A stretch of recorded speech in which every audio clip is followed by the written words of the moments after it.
So, James, we've been talking this afternoon about the state of the corporate debt markets in Africa, and there's clearly demand for funding. That won't go away with the infrastructure requirements and the real estate being built and all that sort of thing.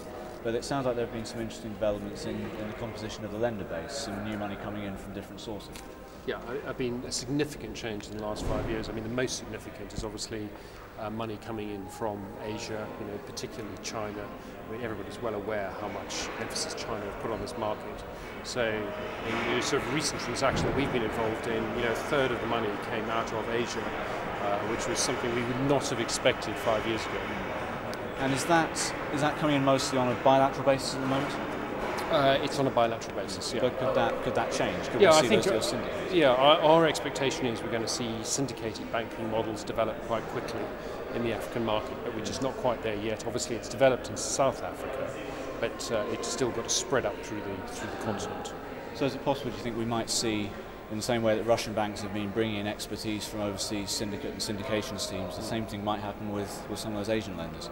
Yeah, I think so. I think it's going to take some time. I mean, clearly, South Africa again has sort of led the charge, and a lot of international syndicate teams have been involved in South Africa. So I think we'll see export of that technology from the Southern African footprint north, rather than people being redeployed from across the world. I think it'll come from the south and go north, even though some of those people are international bankers. And is there any sign, I mean, the stereotype almost at the moment is that Chinese money going into mineral resources and things like that.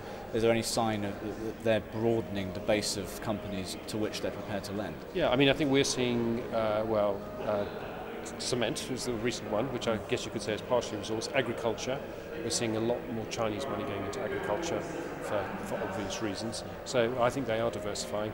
And more recently we've seen Chinese companies have interest in telecoms as well. And just very quickly, the institutional side in terms of asset managers, hedge funds, that sort of thing, any pronounced shifts there, or is it the old money coming back now, people are more willing to invest again? I think for us, again, based on sort of recent deal experience, we've found Dutch institutions have been a lot more supportive than they have been up until now. Still find UK institutions still finding it quite tough geographically, and South African institutions probably understand the region the best. But I think we're seeing more institutional money coming in, but still not enough. It's still going to take them time to ramp up their investment in the region. And those South African banks, they still have the balance sheet for taking on this exposure? Yeah, well, South African banks were never hit hard by the financial crisis, unlike European and American banks. So yes, South African banks still have the muscle to be a massive participant in this market.